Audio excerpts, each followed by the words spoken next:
Pessoal, hoje eu quero deixar uma mensagem assim positiva aqui e por mais que o início dessa mensagem pareça pessimista, vocês vão entender o contexto. É o seguinte, eu tô passando umas questões assim que, caramba, eu vou tentar desabafar assim de maneira lúcida. O que tá acontecendo? Muito embora é tanta coisa. Nesses últimos 10 anos, os bares que tem aqui em volta, eles tocam música assim num volume absurdo nas madrugadas de segunda-feira. Num volume assim que é previsto em lei como crime. Só que todas as vezes que a gente chamou polícia, inclusive porque minha avó estava tentando dormir aqui nesse quarto, a porta da casa amanheceu cheia de garrafa quebrada. Vocês vão entender que isso aqui é uma mensagem positiva. Sério. E eu e minha avó enfrentamos essa situação nos últimos anos de vida dela. Pessoas gritando, várias coisas aqui na janela do quarto dela e ela gritava junto a madrugada inteira, porque ela tinha Alzheimer. A gente não soube reagir da melhor maneira, a gente só chamou a polícia e tinha represálias no outro dia, garrafa quebrada na porta. E eu sinto que eu não soube reagir porque eu estava em choque. Igual eu ainda estou um pouco em choque. Tanto que de partilhar isso aqui, que como eu disse, a intenção é que seja uma mensagem positiva, de pensar em toda a situação, honestamente, entre um stories e outro, eu fico assim, ó, sabe? Estatelado, em choque. Mas eu tô vendo uma luz. E eu gostaria de compartilhar isso. Por falar em luz, acender aqui a lâmpada, né? Melhorar um pouco essa iluminação. Com o recente falecimento da minha avó, que já vai para 1 ano, eu comecei uma nova fase da minha vida. Que é pesado falar isso, mas eu não estava encontrando tempo para dar conta do meu sustento. E eu também não tive esse amparo de maneira eficaz, não tive. Foram anos assim que enfim, é tanta coisa, mas é tanta coisa, essa parte eu vou pular. Então, é isso. Agora, recentemente, eu comecei a trabalhar para uma empresa que não atrasa o meu salário. Inclusive, a empresa anterior deu justificativa porque que ela atrasava meu salário. Foi uma justificativa assim esdrúxula, mas enfim, iniciei numa outra empresa. E eu tava super feliz, sabe? Tô começando a me reerguer, me reequilibrar, ou pelo menos estava, né? Mas eu não vou perder a fé, não. Eu tô me reerguendo, me reequilibrando. E tava trabalhando bastante, fazendo uma média superior a R$ 150 por dia. Tava garantindo que eu teria um 13º e um 14º de R$ 3.000 cada. É algo assim totalmente distante da realidade que eu tava vivendo antes. Uma coisa assim que eu estaria recebendo, sei lá, mais de umas 5, 7 vezes mais do que anteriormente. E beleza. Mas para funcionar num horário que eu tenho minhas neurodivergências, eu tenho que acordar às 4 da manhã. Inclusive até compartilhei isso recentemente. E comecei a acordar no meio da noite com pessoas gritando droga e putaria aqui na janela do quarto. Então, eu correspondi dessa vez, sabe? O que estava acumulado e também junto com as neurodivergências, loucura que eu desenvolvi, eu consegui corresponder, digamos que à altura, embora não tenha sido com poluição sonora. E eles ficaram muito afrontosos ultimamente. E recentemente teve uma coisa que agravou um pouco isso, sabe? Além da questão da privação do sono, é que apareceu um cara mijando aqui na porta. E eu escutei ele falando assim, com um amigo dele, não, uma vez eu tava aqui mijando, apareceu um cara e falou, você tá mijando? Eu falei, tô. E nessa mesma hora eu abri a janela aqui, quando eu tava pagando de machão porque eu tava mijando, e eu fui indagar, ele disse que tava, enfim. Ou seja, já é pelo menos a segunda vez que eu chamei a atenção dele. Na terceira foi uma coisa grave. Por quê? porque ele estava mijando mais uma vez com um colega dele, inclusive se ofereceu para balançar. Enfim, uma baixaria imensa. Isso não é nem a ponta do iceberg. E ele começou a falar: ô fulano, olha lá a moto novinha, vamos levar para nós? Eu tô falando é sério. E eu já até falei isso aqui recentemente, mas enfim, eu fui lá fora para poder confrontar eles, para abordar eles, filmar a cara deles e indagar, né? Então vocês queriam roubar a moto. Só que ele ele puxou um distintivo, me exigiu respeito, falou que era policial civil, que estava armado, então supostamente isso daria o direito dele de falar que quer roubar minha moto, né, e tirar meu sono a 1h10 da madrugada. E depois eu até percebi que o telefone não estava filmando, enfim. Mas essa foi a terceira vez que ele teve aqui. E na cabeça dele eu filmei tudo, sabe? Ou seja, é um policial civil que revelou a identidade, né, mostrou o distintivo e tal, sem medir as consequências, provavelmente porque estava bêbado. E eu acho que esse cara deve estar preocupado, sabe, com a carreira dele, com as consequências e tudo mais. Mas esse final de semana ele voltou aqui e ele estava rondando a minha casa. Então, ou seja, eu estou saindo de uma situação de vulnerabilidade, sabe? E aqui que a mensagem vai começar a ficar positiva apesar disso tudo. Mas fechando essa parte negativa, né? Caramba, eu preciso trabalhar, não consigo dormir à noite, agora tem um policial civil rondando a minha casa, porque ele tá preocupado, né, pela besteira que ele fez. Foi advertido 3 vezes, né, para não mijar aqui na porta de casa. Na terceira vez que ele teve aqui para mijar, pelo menos que eu me lembro e tudo mais, ele ainda ameaçou roubar a moto, né. Foi nesse ponto que eu fui abordar ele, e agora sim ele tá levando a sério, porque a primeira vez ele se sentiu super superior, né, porque eu chamei a atenção dele, segundo ele eu falei: nossa, você tá mijando aqui? E ele falou: tô! Então, beleza, a segunda vez ele começou a fingir que ia pegar uma arma, e eu falei com ele: qual é, doido? O que você tá pegando aí na cintura? Ele: não, tô arrumando minhas calças.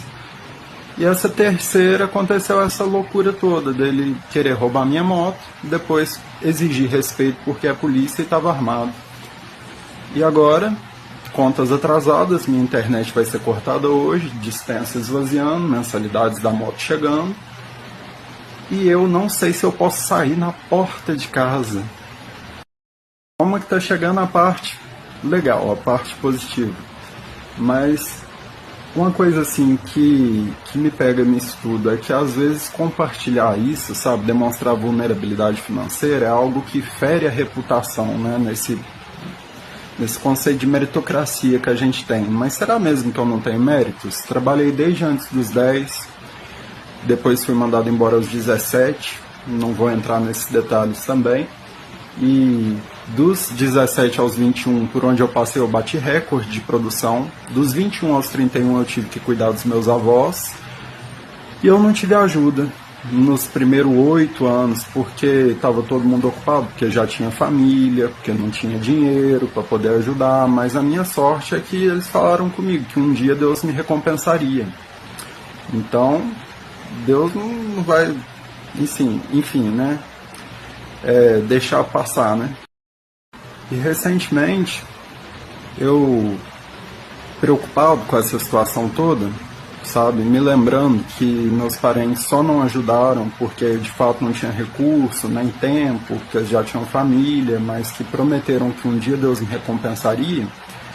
Pensei, já dizem sobre vender essa casa, então como vai vender? Vai ter recurso. Então, assim, eu até perguntei para minha mãe se poderia me admitir como co-herdeiro, a parentalidade socioafetiva, já que ela sempre disse que eu fui filho dos meus avós, que eles foram os meus pais verdadeiros, que minha tia também disse isso, que um tio também disse isso, minha avó também dizia isso, meu avô também disse isso, e as últimas palavras que eu escutei do meu avô foi: você é tudo que eu tenho.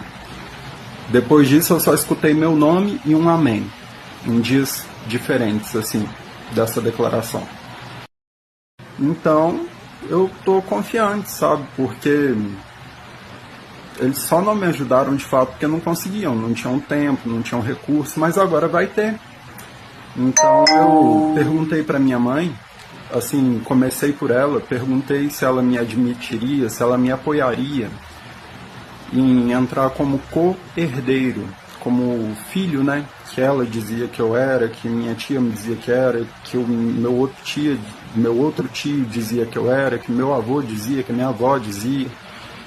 Então, ela não respondeu não. Eu perguntei de novo, ela não respondeu, então assim, eu acho que ela tá querendo deixar de surpresa, sabe? Pra dar aquela felicidade, aquela alegria assim de surpresa, pra não dar a impressão que eu tô cobrando. Então, enfim, a parte positiva não é nem essa ainda. Eu já quero entrar nessa parte positiva agora. É o seguinte, eu estava vendo uma entrevista de uma criança perguntando para um palestrante por que ela sentia tanto as coisas, tanta dor e frequentemente ela chorava tanto. E inclusive eu lembrei disso porque eu lembro quando eu ainda era capaz de chorar. Hoje em dia, caramba, aconteceu alguma coisa dentro da minha cabeça, eu não sou mais capaz de chorar. Esse palestrante falou com a criança, isso não é um problema. Você sabia que a maior parte desses adultos que estão nesse auditório são incapazes de chorar? Chorar é o seu superpoder. Você é o que eu reconheço como um empata. E o mundo está tão doente hoje em dia porque não tem tantos empatas. Eles estão, sabe, sufocados. E eu até me deu uma vontadezinha de chorar. A lágrima ia sair, eu puxei para dentro de novo.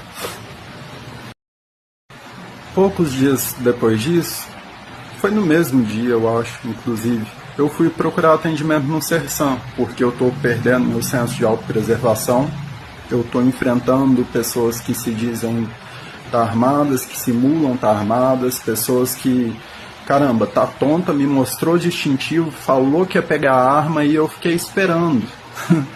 Então eu vi que tem algo errado. E quando eu fui ser atendido no Sersan, para poder demonstrar que tem algo errado, né? Para poder comprovar que tem algo errado, fazer exame neurológico e tudo mais. Quando eu fui dar meu depoimento, a médica pediu um instante e me veio esse turbilhão de situações pelas quais eu passei.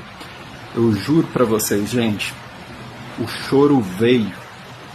Mas eu pensei assim, não, eu consigo segurar esse choro. Se eu consigo segurar esse choro, eu vou chorar pra quê?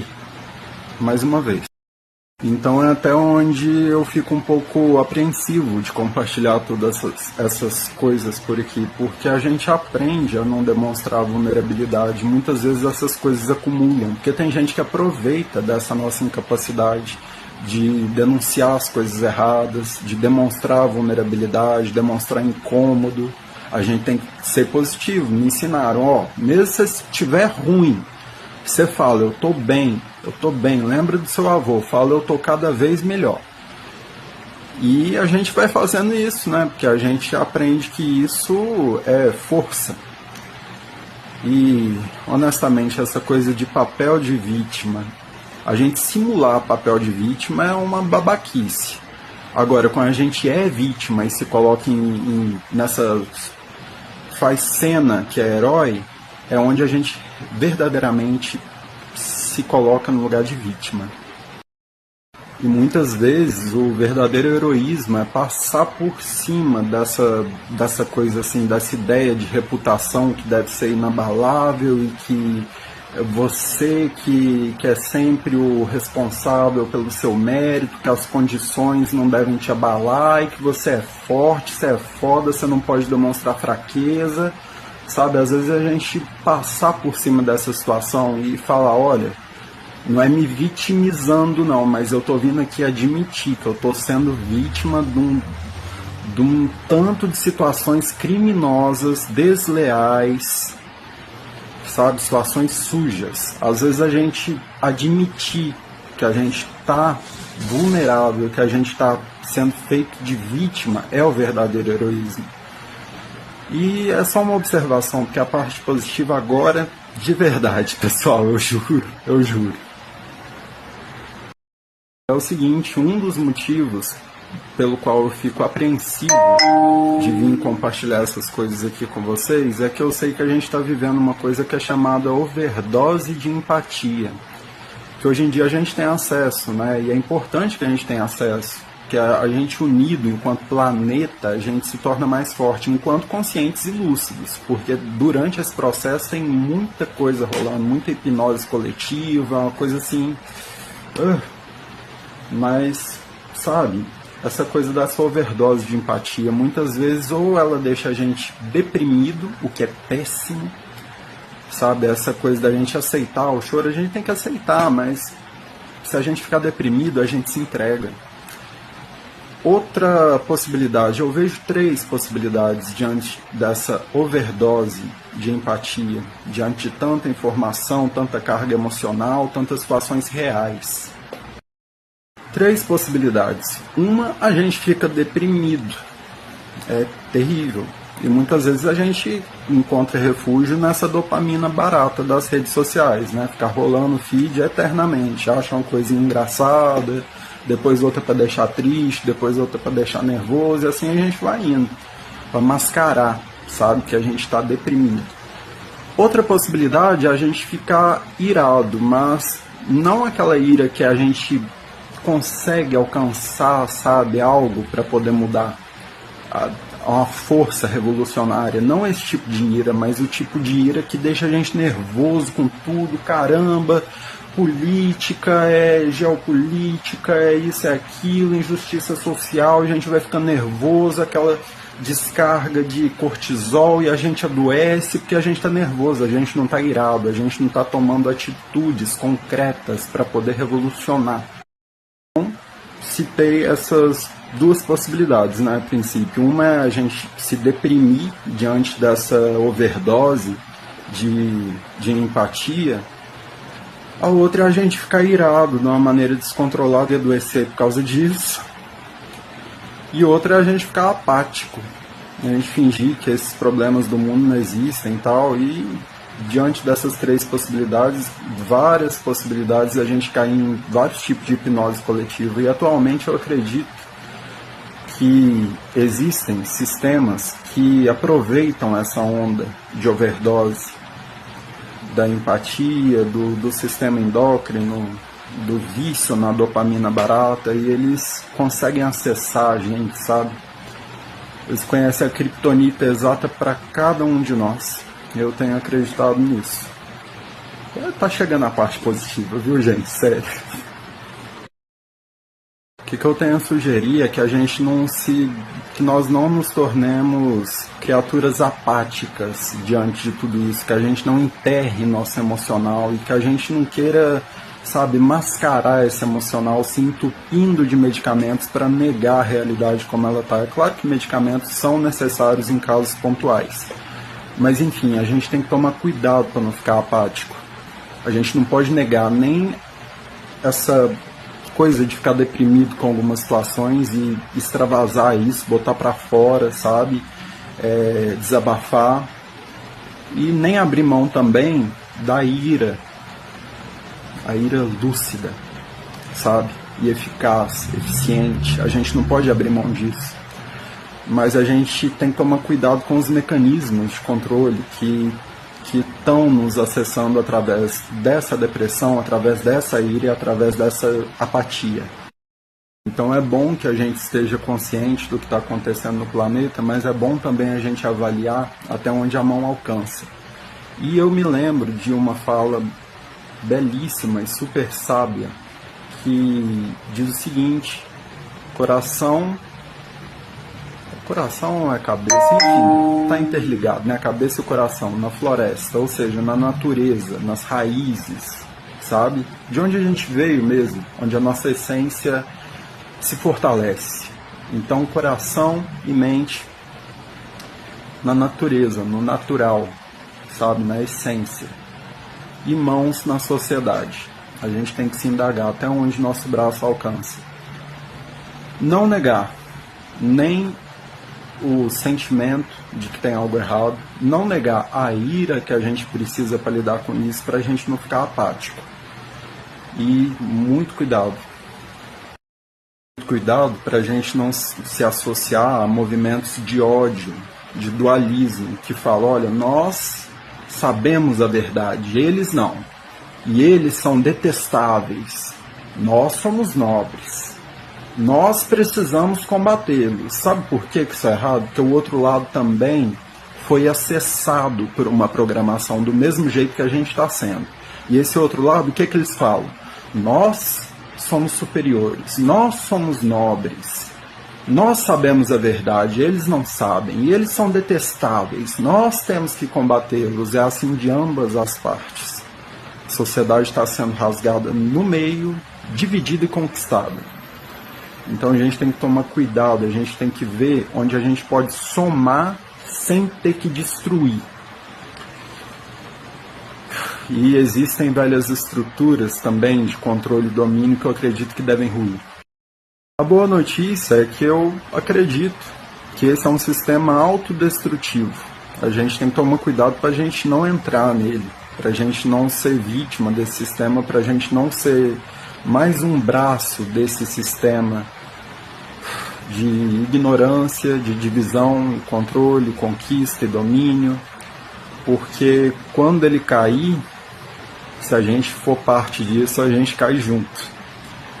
Então vamos pensar, sabe, considerar saídas e também a construção de um mundo novo, harmônico, sustentável, começando por cada um, sabe?